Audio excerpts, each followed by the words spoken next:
with all the big calls on all the big races. Welcome back for another edition of What a Shout, the Racing Post flagship weekend show, brought to you by our sponsors Bet365. Dave Orton, thrilled to be with you again. Somewhere in the capital on a Friday morning we film. Like and subscribe if you're watching out on YouTube. That's what it's all about. Get your comments in below. What a weekend we've got coming up. Applutard strutting himself in the feature at Haydock. Let's hope there's not too much rain up there. And of course there's something coming over the hill at Ascot. Constitution returns in the Coral Hurdle 240 there as well. Excellent supporting races. Don't forget anything on Twitter if you want to get involved. Hashtag What a Shout. Excellent supporting guests as well, I must say. And before I go down, you're used to me now going to a tipster. You're used to me going to Pat Cooney from our sponsors. But I'm thrilled to say, unprecedented scenes here. This isn't Ged Mason's first ever rodeo here with us. We had you in on Skype last spring, and now you join us, Ged. Great to see you. Yeah, great to be here. Thanks for inviting me. Oh, now, if you don't know who Ged is, you can get out there on Google right now. One of the highest profile owners we've got, of some other high profile owners with you as well. You've been now in the jumps game for a long time, Ged, haven't you? It's not just jumps you do, of course. We'll get to that if you don't mind. But we've just had Cheltenham. Yep. That was a I'm going to say mixed weekend for you, Yes. Cheltenham, because you started on a real high on the Friday. Have we seen the next second coming? That's the question in Hermes Allen. Hermes Allen, yeah, I mean, that was pretty much a surprise for us, really. Hang on a minute, you paid 350 grand for him. He won by a distance at Stratford, and it was a surprise. Yeah, well, yeah, but Cheltenham's a different course, of course, so that was the surprise how he took off up the hill. You must have been thrilled. That bit, oh yeah, truly excited. I was, unfortunately, I had business commitments and I couldn't go, so I did go Saturday, and it went downhill slightly after that. Wow. Yeah, it's an exciting prospect, isn't he, really? Well, you say it went downhill. We'll get to that in a minute. Yeah. Graeme Rodway joins us back. The Bear is back with us. It's been such a long time. How are you? Yeah, great to be back, Dave. Love it here. And you're sitting in exalted company now, not just me and Pat Cooney, of course. Yeah, it makes a change, don't it? Absolutely. Upgrade on you. Well, of course, it always is. Always is. Pat Cooney from our sponsors, welcome back. Yes, great, and great to have Ged on the show. And I'm a Hermes Allen fan as well. I thought people focused too much on the Willie Mullins horse that got beat and said, oh, Willie's got 10 better than him at home. Yeah. Well, I'd be surprised if he has. Yeah, well, we'll see, won't we? Well, yeah, I mean, lots of people were making comparisons with Brave Man's going very hard not to. He goes from the front, he's an electric jumper. He came from the point-to-point sphere. He will be, all being well, fingers crossed, a future Gold Cup type horse. And the Ballymore looks like the place to go. Will it be the Cello next? Obviously, that's what Brave Man won, wasn't it? I think the Cello's next. That's the aim. I think Paul's targeting that, and onwards from that, all roads to Cheltenham. Hopefully, yeah, of course. Keep sounding. He's obviously shown what he can do, so we'll go there with a confident mood, really. And then in the Paddy Power Gold Cup, Il Radoto, who in the Grand Annual looked like he was coming from right out the back and got sunk by the ground. He had better ground, and he looked for a long way like he was going to run it. He just maybe met stronger stayers, didn't he? He did at the end there. He travelled well into it, and he was well positioned, and I thought, actually on the turn, I thought he could do something here. Did you make it there on the Saturday? Went on the Saturday, yeah. Jed, unbelievable. You missed your winner and you went there on the Saturday. I was still on a high from that Friday anyway. Well, I'm sure you were. Did you stick around for the Sunday as well? Because Sonagino ran, didn't he? Went back down on the Sunday for Sonagino, yeah. Again, he went round as good. There's better things for him to. He was very fizzy early on, wasn't he? And it was a third run in quick succession, but yeah, and he was 10 up, wasn't he? So he got sort of the weight there. So yeah, he's an exciting prospect as well. We're all excited by all the horses, and very lucky at the moment, really, with the owners of John Hales and obviously Paul Barber on the others and Sir Alex. You went to the Melbourne Cup with Sir Alex, of course. If you don't know, you got into ownership with Sir Alex with What a Friend, didn't you? One of everybody's friend. Yeah, he was our first horse, and what a friend he was. Absolutely. Winning the Lexus and the Tote Bowl. I think Ruby actually said to Paul that was one of his greatest, he felt, training feats to get the best he could out of What a Friend, and he went on to win, 2 or 3 Grade 1s. And of course, he was a bit quirky, wasn't he? When he was very quirky, but all the best are. I'm looking at Rodway, of course. But I think if you look back, I think that Denman, that was absolutely, wasn't it? Top weight Denman winning at the... Which, of course, is, how many years ago would that be now, yeah? And what's a friend behind him at one point? Sam Thomas thinking, I've got you. Yeah, he did. Look, he come alongside him, and I just think the older horse, the wiser man, said, no, not today, son. Put him back in his box. But it was a great race for What's a Friend as well in the second to Denman. I mean, crikey, that's a good... Yeah, he was a missile, but he came up against an unassailable tank that day, didn't he? Absolutely. Look, great memories. We've got some interesting horses coming up this weekend, Ged, of course. Shall we start at Haydock, where we're expecting Hitman to go now in the graduation chase, which Brave Man's Game won last year. On his return in the old Rowan chase, he came there, didn't he? And he came up against the horse of Nigel's, who was handicapped again to win. And we've seen in the Paddy Power, GA Law, Gar Law, call him what you want, he's gone and won, so the form looks very strong. It's all been about stepping him up in trip this season, isn't it? Yeah, just to push him on to the 3 mile now and see what he can do. And yeah, he was unlucky at Aintree, I think, just beat by a nose, wasn't he? Head. The tipping department at the Racing Post, which this chap next to you somehow is highly involved with, there's been a bandwagon for the King George. There have been all prices they've been backing it down. It's Keeley that's been leading the bandwagon, isn't it? Yeah, he strongly fancies him, doesn't he? Going up in trip. Yeah. Hitman. Hitman. Yeah, no, it could be the dark horse, as they say, with the... Well, that race could cut, couldn't there? There's a potential, isn't there, for there to be a single-figure field. You would say now that Allaho's not running. Yeah. So maybe some of the other Irish stars won't make it. Yeah. He is, of course, in Ascot as well, where he could meet Long Press. And I guess Haydock's a funny old place, Jed, isn't it? You're near there, of course, so you'll know. I mean, you've got your own microclimate up there, haven't you? You know, poor old Curtin Tellroy, he's got, just when he thinks he's going to be fast ground, it buckets down, doesn't it? And just when he thinks he's going to be soft, the sun shines. They can never quite get it right. Rains that much. We're born with web feet in Manchester. Yeah, is that right? I'll have a look later. But you are looking to go towards the King George, aren't you? Yes, that's the plan. Obviously, Brave Man's Game is going to go as well, which is a great horse. But no, Hitman's been targeted for the King George, which is nice, really, because obviously we were looking forward to... The plan was to take Clan again, probably give him his one last shot at it.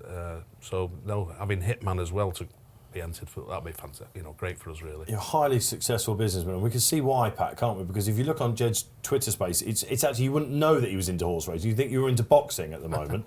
I mean, of course, Ricky Hitman Hatton coming back. You've got the Hitman Hatton under your wing now, and you've got the Hitman as well. Yeah. But of course, this horse was pre-named, wasn't he? Yeah, he was pre-named in France. But Canny, when we did see it, it obviously cemented the reason for buying it, and one of the reasons, obviously, friends with Ricky, and he did a comeback on his exhibition fight, was put on a great show.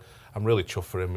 If you've not seen the footage of that, get onto Jed's Twitter, and it's you and me need to go training with Ricky. Can you sort that out? Yeah, maybe we can get him down at Christmas. We'll get me, Rodway, and Pat. You can go. I'll tell you what, a new lease of life for me. They won't recognise me. I'll be able to go unnoticed. I've done it our last 10 minutes. But he has lost an unbelievable amount of weight, and then we can get him there at Kempton on Boxing Day. It'd be great for racing, that wouldn't it? I did invite him this weekend, but unfortunately, I think he's going away on holiday to recharge a little bit and let his hair down. So that would be great. It'll happen. Hitman at Kempton on Boxing Day. Yeah, that'd be great PR for the sport, that wouldn't it, Pat? Yeah, it'd be great. It's a number of sportsmen from other sports who can get into our great game is phenomenal. Really, it'd be terrific. And people love seeing Sir Alex with you as well. You went to the Melbourne Cup, didn't you? Yes, it was one of Alex's tip boxes. He wanted to do a bucket list. A bucket list. Yeah, sorry. Yeah, and someplace Flemington, isn't it? Yeah, it was, the atmosphere, and manicured, with all the plants and the flowers. They do put on a great show, and everyone's in a fantastic spirit because it's bank holiday, so everyone's, of course, celebrating. Weather was different than normal. We had a lot of flooding down there at the moment, yeah. We had a lot of rain, but I was just wondering whether Earl of the Cotswolds probably would have preferred that ground than he did at Ascot Gold Cup when it was completely opposite. This is of course, because your son bought a share in that, of course, with the Twisters boys, didn't you? Boys, yeah. That was great to see on all the Championship days. So I was going to say to you, can we find one then for the Melbourne Cup? Well, that's your next thing. That'd be an ideal one, wouldn't it? Well, you have had a Cheltenham Festival winner, of course, which you reminded. We were trying to work it out, weren't we? And Sporozine, Sporozine. In what you called it, the Get Out Stakes, when I believe the county was the last race. County Hurdle, or the Vincent O'Brien, I think. Yeah. Yeah, that was my first entry into owning a horse in partnership with David, and came up the hill, and that was the rest was a bit of a blur because I was I came down with my family and friends and the coach. I was incidentally supposed to be on a ski trip with with some group of guys that we'd done every year, and I postponed it. Anyway, I did have my passport with me, and I did end up in Austria with the trophy.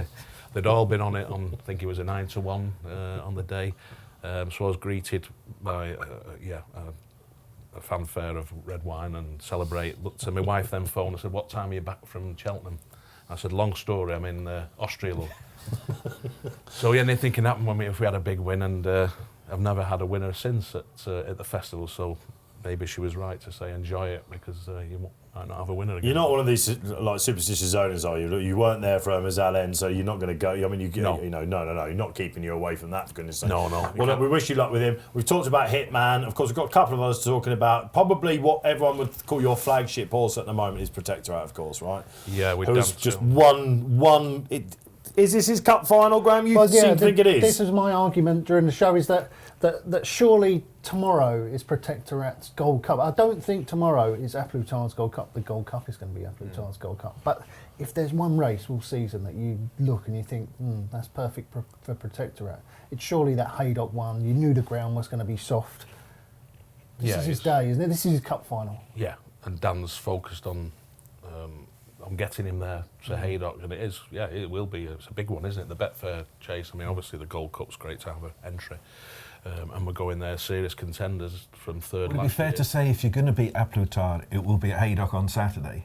Yeah, with Bristol, the Mire and Frodon with making the pace for you, yes, and on ground that's ideal for you. Yeah, I think the ground's going to be ideal, and he proved that at Aintree when he rocked up there. That was spectacular. Yeah. So, yeah, I think everything's pointing that it's a good race, and Dan's focused on it, and John Hales and Lisa wanted it to go there, so that's been the focus. And you're happy with the pudding up there, the Haydock Heavy, as you're going to call it during the show. The Haydock slot. Yeah, the Haydock Heavy. So he'll go through that all right, won't he? But we were talking when Ged came into the office, I'll just lift the lid on this a bit. You can tell that some owners are just concentrating on their own horses, and they're bullish, and they're like, oh, no, not today. Today's the day, yeah, we're going to win. You were asking us about Bristol. You were asking about, Frodon, all the other horses as well, saying, what are the chances? You can tell you genuinely just love it, as a sporting event, don't you? Yeah, it is. That's the attraction. You can go with your family and friends and all have a great day out at the racing. Initially I used to go to the racing and wish I was on the other side in the parade ring, and now I'm on that side. Really do enjoy it. And the thrill of the win, not so much the betting, I'm not a big gambler, but the thrill of the horse, seeing it cross that line and the trophy cabinet, that's, I guess, a bit like Sir Alex, you want to win trophies, so see the horse win. Surely if there's one horse that if Protektorat can't win, the one horse you want to see go past that line in front is surely Bristol de Mai. Yeah, it's a fantastic horse, and I do get to see Bristol, down in the Cotswolds at Grange Farm there, Grange Hill with the Twist and Nigel. We have a few horses there, and it's great to see him out in the field kicking and bucking and enjoying himself. He's well looked after, and he's been a magnificent horse for the owners and the connections, and it'll be a swan song. It's nice. He loves that ground, doesn't he? Yeah, he's bidding to join Coulsdale Star, isn't he? Yeah, as a 4-time winner. And one thing is Nigel will get him there fit, won't he? So. Oh yeah, again, talk about horses and having their cup final. This is it, isn't it? Yeah, for sure. Yeah. All right, you've got another horse running at Haydock as well. First time out for Dan. Load of Sud, have I got that right? Load of Sud, yeah, a French import. Who won on Heavy at Autoy? This is going to be right up his street. Yeah. So again, it'd be nice to see him on UK soil and see what he can do here. Yeah, is Dan happy with him? Yes, Dan's happy with him. Yeah, he took him for a ride out, so he was travelling well. And, yeah, he got there. He'll get him there right as well. So Hitman, Protektorat, 3 on the day. And obviously, I was very fortunate at Aintree that day. It was COVID and we couldn't have the fans in. Yeah, of course. Yeah. And the spectators, but to have those 3 Grade 1 wins on the bounce, it was never quite recognised. It was recognised, but it was. I believe it made history. 3 Grade wins consecutive. I don't think it's ever been done before. It's not in any books, but I'm not sure you guys might have dig out. And you were there last year. It was a real buzz for Aplutar. You get the feeling the crowd tomorrow is going to be mental. Brave Man's Game won the chase earlier. That'll be Hitman tomorrow. Yeah, and there was when they changed camera angles, Ged on their Plutard, he was going okay, and then they changed camera angles, and he suddenly was like 4 clear, and it was just the gasp from the crowd. So it was tremendous. It's a special horse, isn't he? Yeah. But just go back to Aintree. Ged had 3 wins. It's not often Man United get 3 at Liverpool, is it? No, that was. He's been waiting 20 minutes to say that. Yeah, not often. So we did. Yeah, it was a treble. Yeah.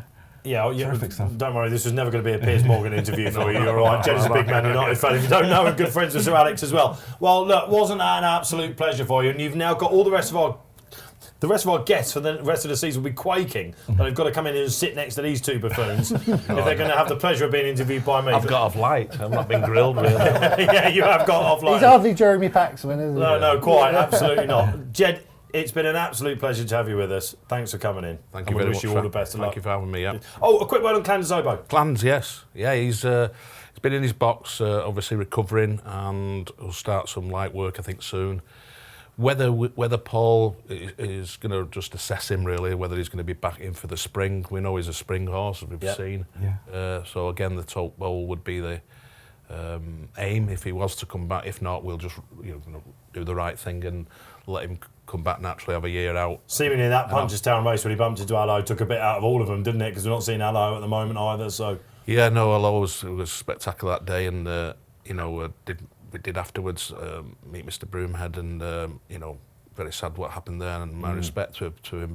But he came and had a chat with us and looked after us that day, and what a top man he is, and obviously we're all behind him as we speak, and good luck to him this season. yeah, absolutely, very much so. Talking about for the rest of the season ahead, and my producer in my ear going, "Don't let Jed go yet," because we need to talk about Montmoral. Did you go to Warwick on Wednesday?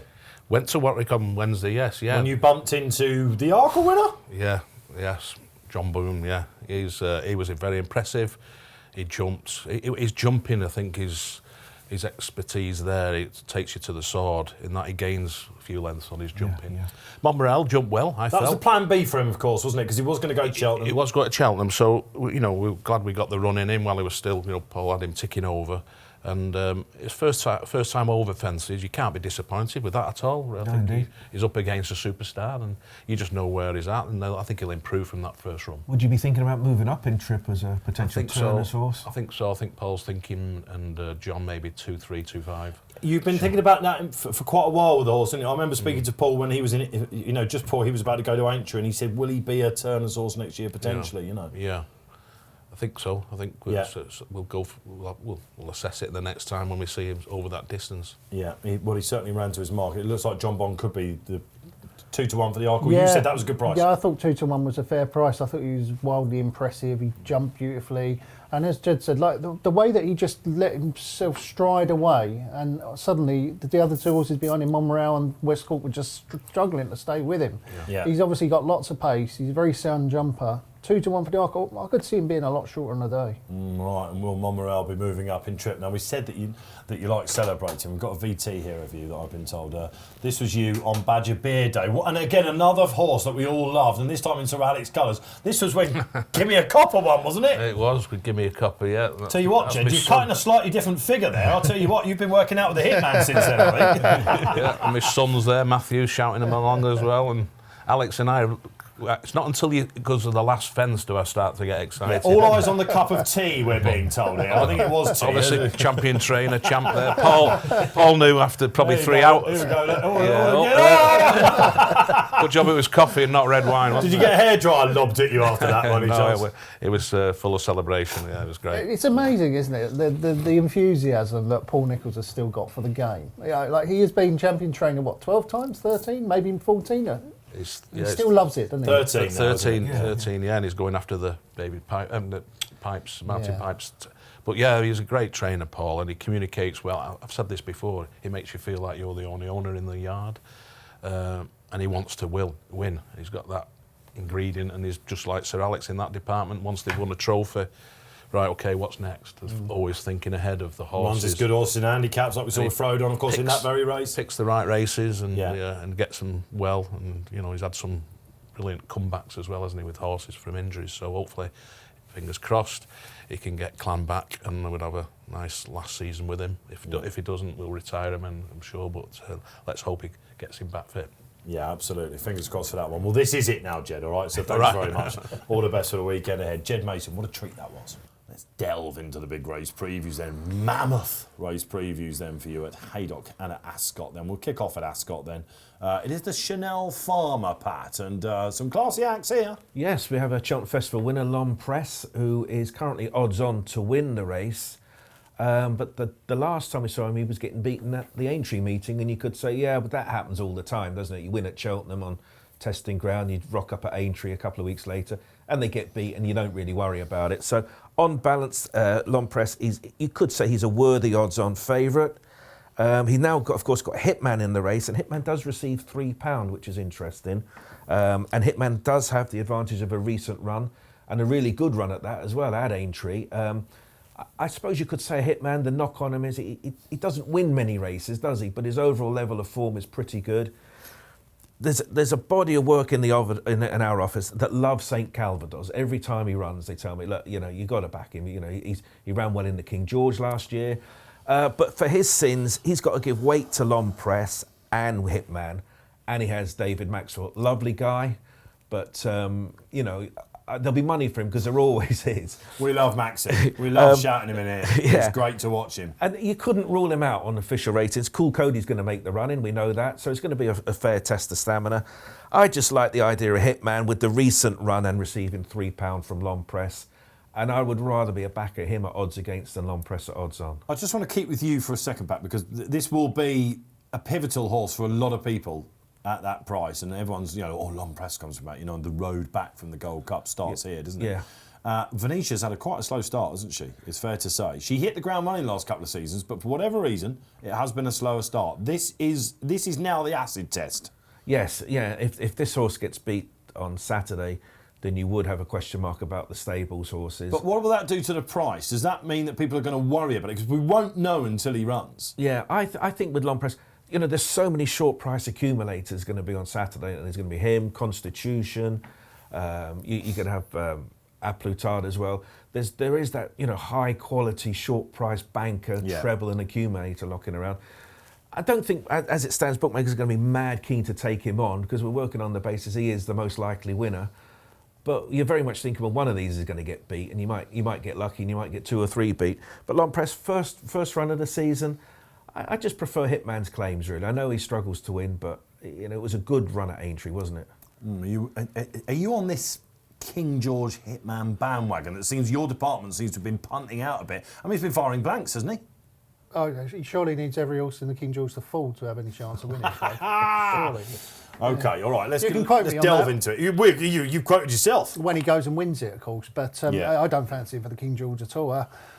He would have to improve significantly for a step up in trip, which he might do. He was a whopping price, wasn't he? And of course, with the race cutting up and likely target, you can see why people jumped on it thinking, well, this is going to crash down. Yeah, it's a pseudo-Shrewdy horse, isn't he? Yeah, I like that. Yeah, all those pseudo-Shrewdies. I can see that coming down in price, in which case, you might well be on a value bet on the day, but I think your likelihood of winning is not very high. Could easily place, though, couldn't he? Very rarely runs out of the free, does he, Dave? Well, if there's only 5 runners again, then there might be. I actually thought he might not run in this race. So I thought it would be a penalty kick for Lompress. But now that Hitman's running, it is a far, far more interesting race. I think Hitman can give Lompress a real race, especially if he's not fully wound up first time out. The Aintree form was obviously advertised, of course, in the Paddy Power Gold Cup. Whether that was the Garlaw that we really saw at Aintree, I'm not sure. Yeah, I don't think so. Probably a bit more wound up for us last Saturday. Just a little bit. He jumped off in last, didn't he, Garlaw? Yeah. And made places. I think Lompress will win. I mean, he is the 8th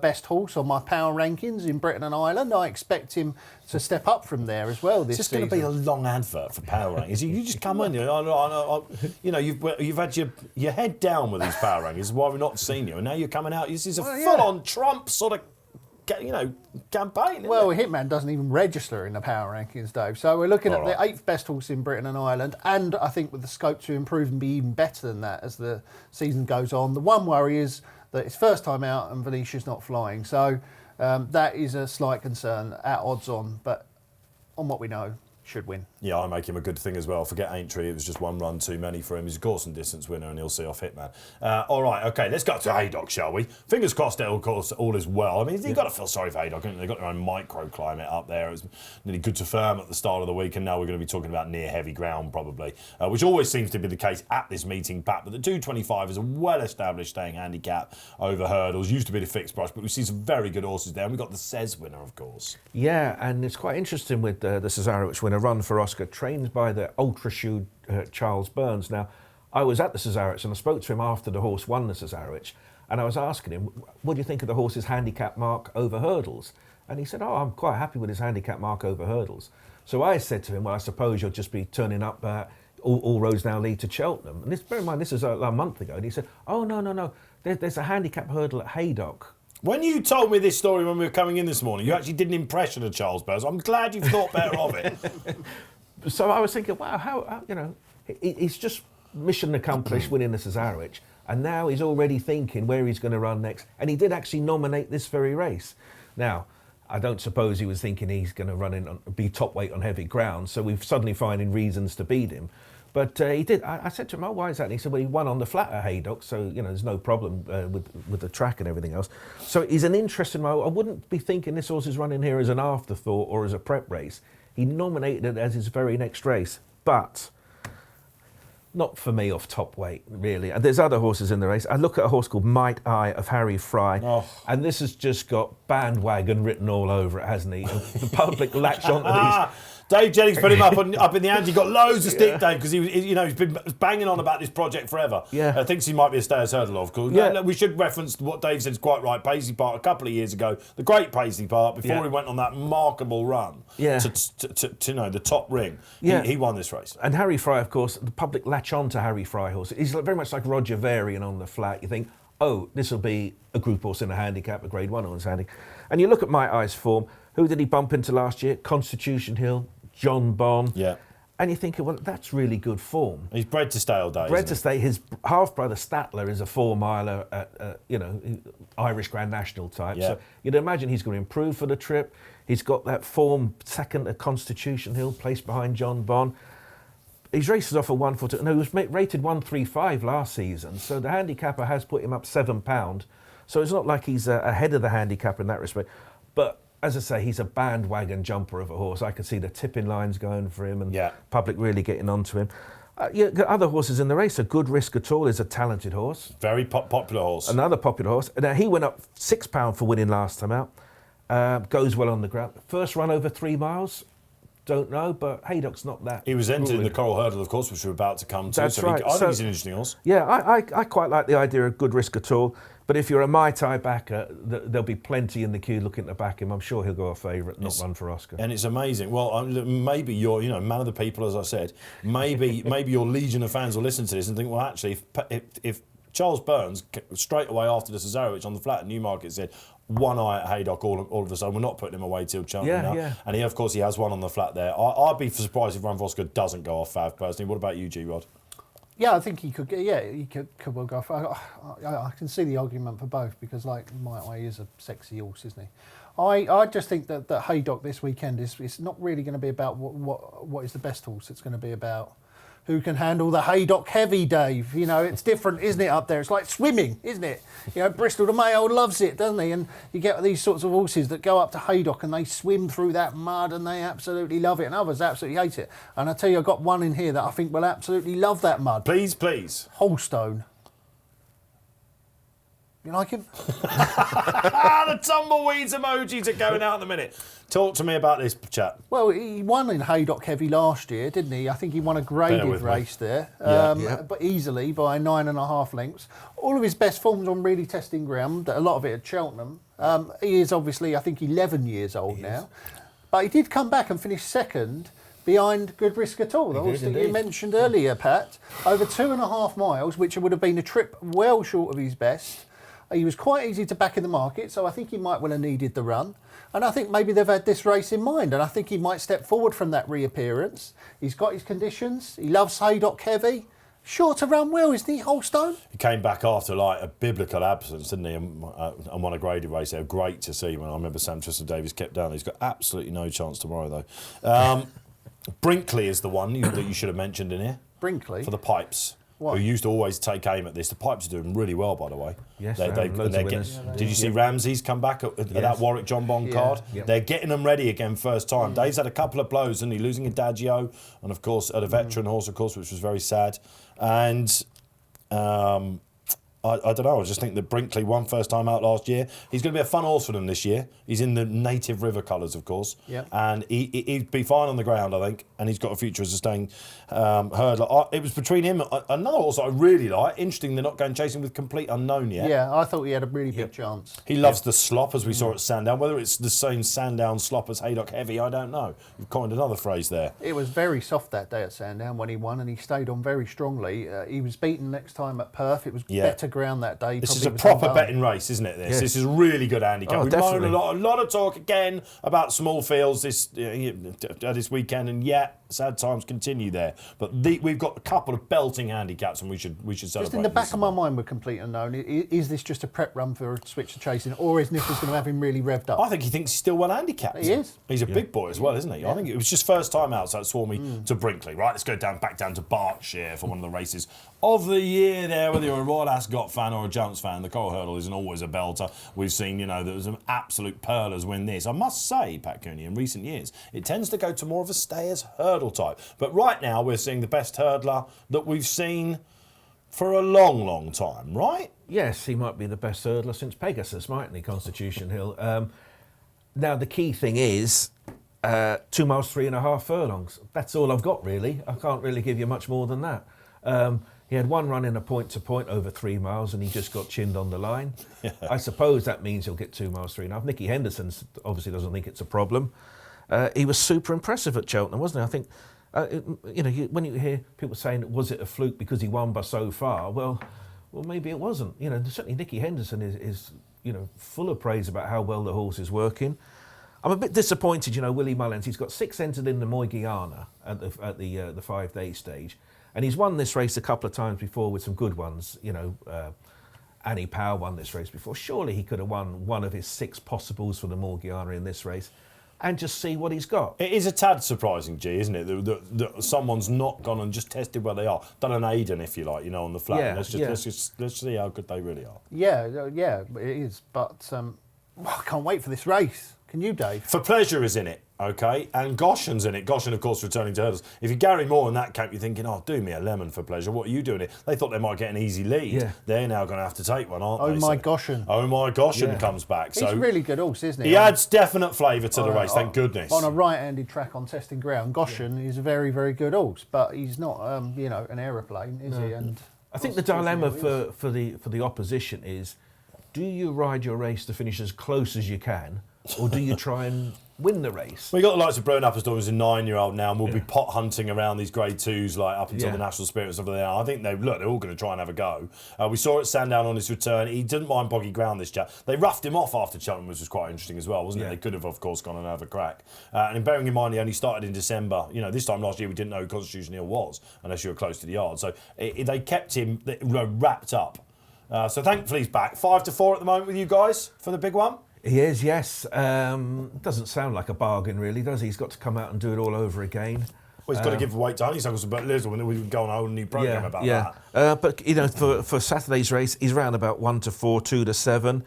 You'd love the real Goshen to turn... Well, maybe not the real one, the better version of Goshen to turn up and just put it to them. How is he going to get beat, the favourite?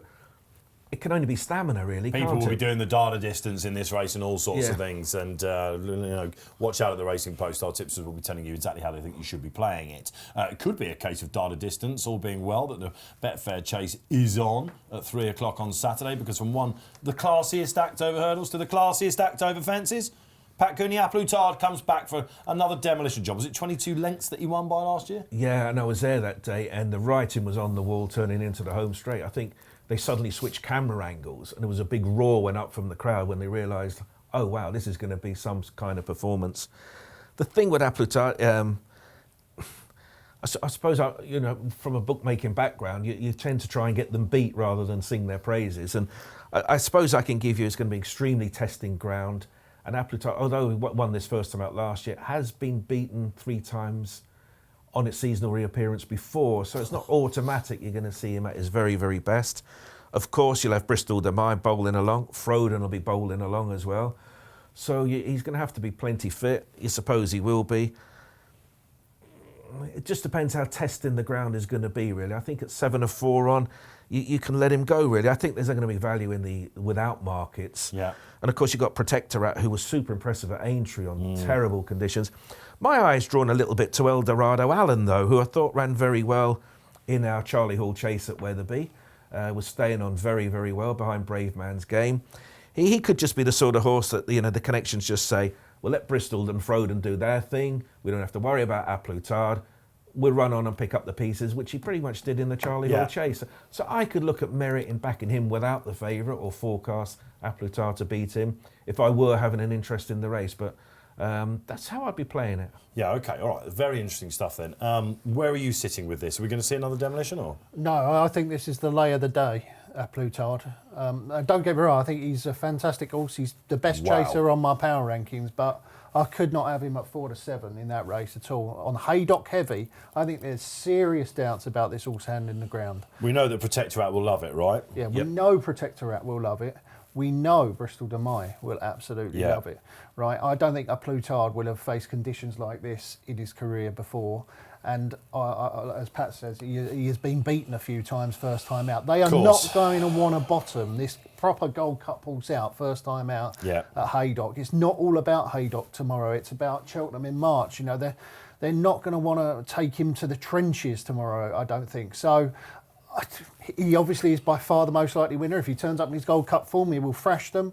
But I just think looking at the race tomorrow, at long odds on, he is just a fantastic lay with 2 horses in there against him that are going to be absolutely primed for the day tomorrow. Protektorat, Dan Skelton will have that horse absolutely bang on. That is his Gold Cup tomorrow, Protektorat. Well, they all believe that he's going to love this ground. And they think he's going to love this. He's got a real rounded action, hasn't he? But surely the bet has to be Bristol de Mai again. He can do it again, can't he? Bristol de Mai. Heavy ground, Haydock, he'll just go out there. He absolutely loves it. He'll swim through that mud better than anyone else. You believe in Bristol? I believe in Bristol. I think he can do it again. How many Betfair Chases would that be? About 6? Very difficult, yeah. It would be the 4th, wouldn't it? Is it the 4th? He's 3-time winner, isn't he? Is he a 3-time winner? Yeah. He was second once as well. I've lost count. But we know, Bristol to Haydock, isn't it, basically? So, or Haydock to Mai, however you want to say it. But no, look, really, really good race. I think they're playing it down a little bit on A Plus Tard. I looked at his record, G, and he's won on heavy ground. He's won on soft ground, and I think he's not won on Haydock heavy though, Dave. He's not all right. Haydock heavy. You wouldn't ever take him to Foss. All right, fine. No bet race for me. I think it's going to be really, really difficult. But I'd love to see Protektorat have a go at him. I think because he's still a young horse, isn't he, going forward? And like you say, this will be maybe his FA Cup. Righty ho. Let's go back down to Ascot. 3:15 is a proper handicap. Pat Cooney. Yeah, and we have Edwardstone, and there seems to be a recent theme, don't there? Good, classy top weights winning handicaps. Frodon won the Badger Bear top weight. We've had a few of them come out, and isn't it great to see these classy horses top weights in handicaps, and they really add spice to it all. So I think well done to Alan King and the connections for running Edwardstone. And he's got 12 stone. And you think, well, hang on, it's Edwardstone, right? It's Edwardstone. He'll win, but he's got to give nearly 2 stone to So Scottish, trained by Emmett Mullins. Yeah. Who knows how that's going to go in the market? But at least with So Scottish, comes to having won its last 3 races. So he's going to be very much in the market as a horse in form, as opposed to the horse that ran at Cheltenham the other day when we were all head scratching, thinking, why is this even favourite? And it ran below par. What I can tell you from what we've laid, Boots Hill has been popular for Harry Fry and Johnny Burke aboard, and that was back in business last time out, so that's going to be in the market.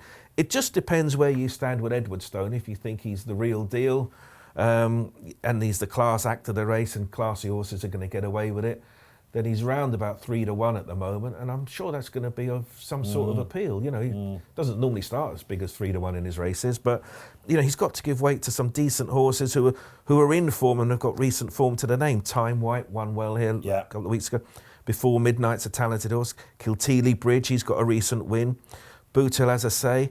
But Edwardstone, I'm sure he'll be popular. But I just thought maybe Bootle, I'll honour the money that's for him at the moment. Yeah, no worries. Okay, all right. Well, listen, again, another Harry Fry horse in those Mai Tai colours, of course. We moan a lot, don't we, about these handicaps even cutting up and not run your good horses and your handicaps. Obviously, this is plan B for Kingy and Edwardstone and the connections. But you're very keen on his price, aren't you? Yeah, well, I think he'll win, Dave, because I think that he's got a class edge, as we've already seen. Pat's already mentioned it, Frodon, Green Team. Yeah. The problem that we've got at the moment is that the handicap scale is not wide enough to accurately represent the scale of different abilities that are on show. So my argument here would be that Edward Stone's got to give £10 to Third Time Lucky, but in reality he's probably £12 or £13 better horse than him. And yeah, the further you go down the list, the more the class just widens the car. And when you get these Grade 1 horses like Greenatine, like Frodon, suddenly turning up against decent handicappers, but not, their ability to jump and their ability to travel is always going to get them into a challenging position because they're so good. They jump well, they travel well. Turning for home, Edward Stone will be there. Now, if So Scottish or something comes and beats him, giving him 2 stone, then everyone will go, great effort by Edward Stone, and you sit there and you hold your hands up. But nothing to be lost from that, is there? No, that's it. All of these sorts, if Edward Stone comes second or third, you're like, well, that's fine. Build on it now. Go on for it. This 1-1-1-1-1 that you need in graded races is something of an obsession that we've become, hampered by. I think you're almost certainly going to be if you back Edward Stone at 3-1. You're almost certainly going to be on an even money chance. He's a bit of a bigger price than I thought he would be, Pat. I mean, So Scottish is the one. There's no doubt in that. I did his Carlisle race in the analysis, and I did the close-up comments for that as well. And he's quite a tricky ride, I think, this bloke. But he won that with any amount in hand. Richie McClernand made it look, And the horse that he beat, of course, has come out and won since. So it wasn't just a Mickey Mouse race.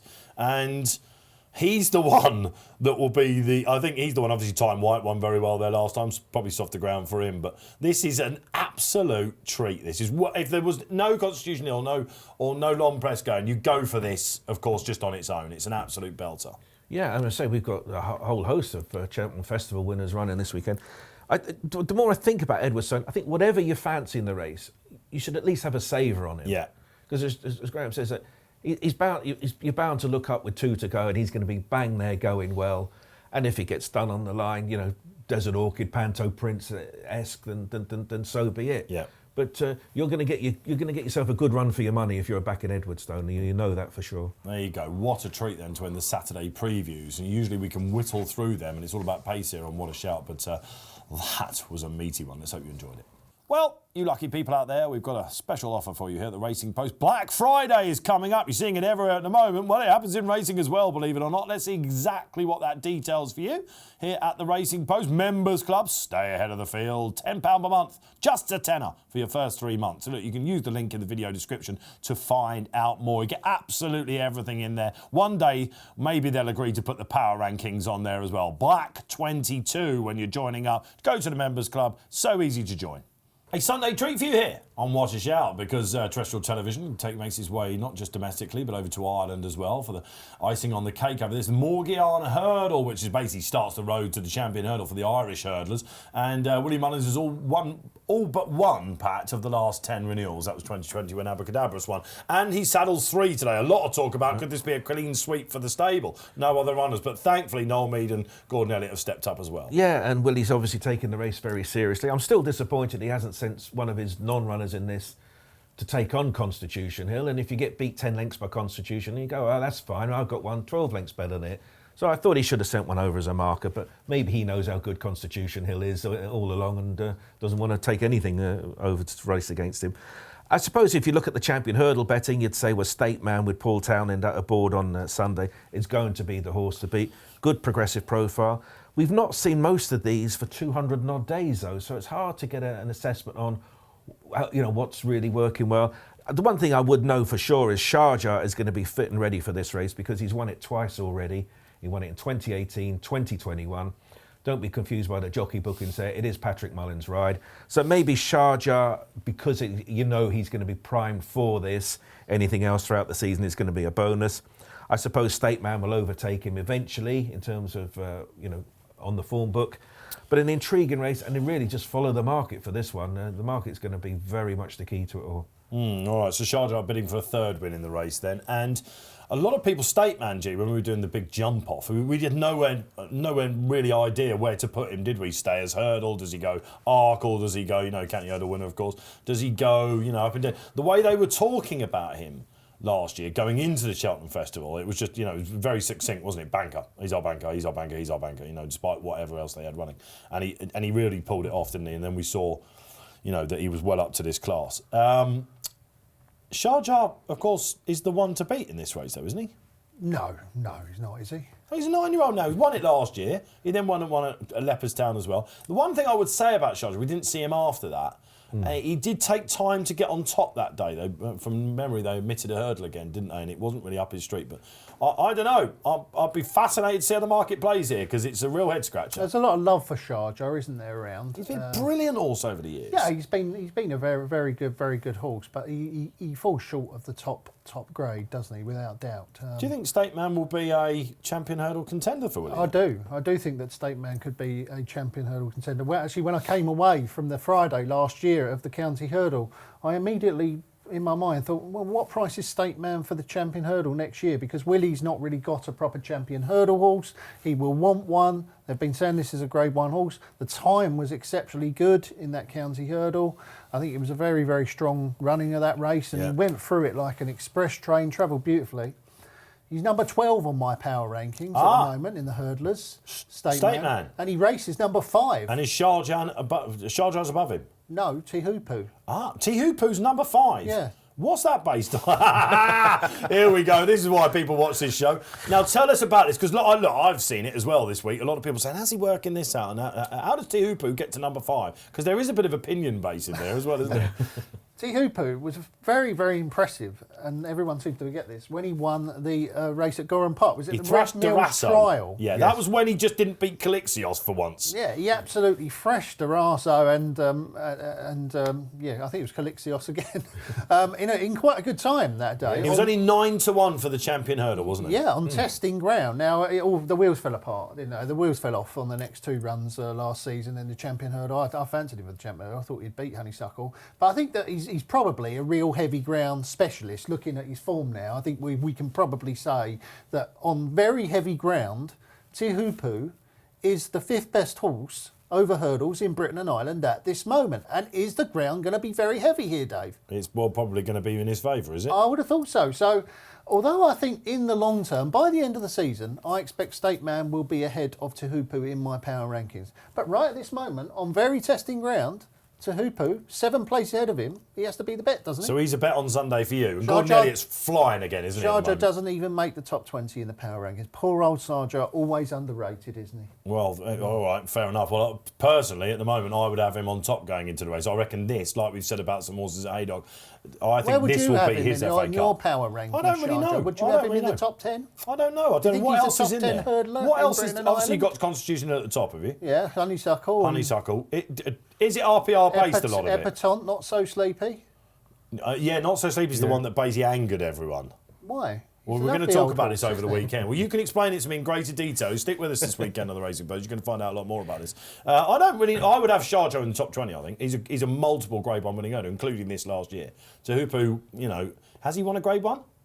Not yet. Not yet. Right, so you've got him over a multiple Grade 1 winner. Not yet. All right, okay. A lot of people will be shouting at the screen here. You can calm down again now. He's going to stop talking about his power rankings. One thing I would say here, Pat, is watch the market, right? Because if State Man is heavily supported, with Sharjah being in the race as well, and Tihupu, the 5th best hurdler in the world, according to Graeme Rodway, then they're going to think this is the real deal, aren't they? Yeah, and because with Sharjah, as good as he is, as multiple Grade 1 as he is, he's clearly fragile. He's not run for, 11 months? Yeah.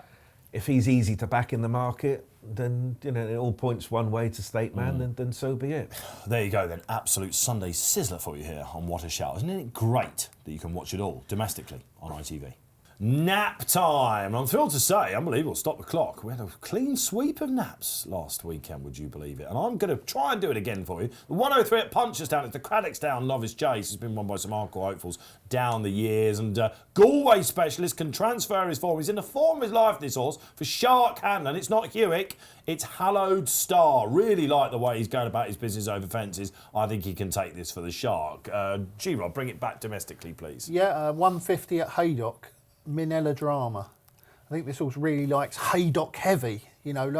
Not many horses in this race will act on Haydock heavy, but Melodrama's been round there on really testing ground at Haydock, and he produced one of his best performances there last season. He's almost certainly going to step up on that comeback, I think, isn't he? We're I'll give going you to that see a one. much better performance from him back at Haydock, back on his favoured conditions. He looked very good when he won there last year, so Yeah. I expecting a similar sort of display from Melodrama, 150 Haydock. There's the double, Pat Cooney, the Treb. The last race at Haydock, 3:35. Haydock heavy, 3 miles, 1.5 furlongs. You got a horse that stays well, goes well on the ground. Hopefully a lightweight, progressive, stable in form. Say hello to Houston, Texas. Won his last 3 races. Only up £6 for winning last time out. He's right there. He's number 11 in a 12-runner race. 10 stone 5. Nicky Richards. Stamina in abundance. This is the type of race where there'll only be 4 finishers. Hopefully he'll be first home with the 4. Yeah, For a second then, I thought Pat was going to say it was number 11 on his power rankings. I was going to say it's catching. There'll be a bell going on this weekend for the amount of times power rankings gets a mention. Look, we're trying to get them in the rear view mirror, mate. Let me tell you. No, all right, all good fun. And let's see if we can do it again. Let's go through the card. Well, sadly, that's all we've got time for here on this week's What a Shout. What a show it's been. What a return it's been from...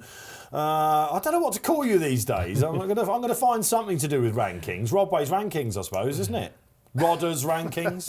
Yeah, no, it's been great to be back. Yeah, I love this time of year. It's a fantastic time of year, isn't it? Everyone wants to get their novices out, don't they? You know, it's the dreams are alive. Yeah, the dreams are alive. Top class racing every weekend from now until Christmas. Enjoy it. Yeah, brilliant. Absolutely well said. Pat Cooney will be seeing you another Sterling Performance Today next weekend as well. Yes, yeah, I'm looking forward to coming into the studio next week as well, of course. And it's a big meeting at Newbury as well. So. Yeah. The fun never ends from here on in, right the way through to Cheltenham and beyond. Absolutely. Great to have you watching as ever as well. Don't forget to keep your comments coming in below. We love to read them as the weekend develops. Don't forget to download the free must-have Racing Post app. You can do that on the App Store or the Google Play Store itself. Don't forget, gamble responsibly this weekend, guys. Loads of racing out there. Take your time. From myself, Dave Orton, all the sport out there. Enjoy it.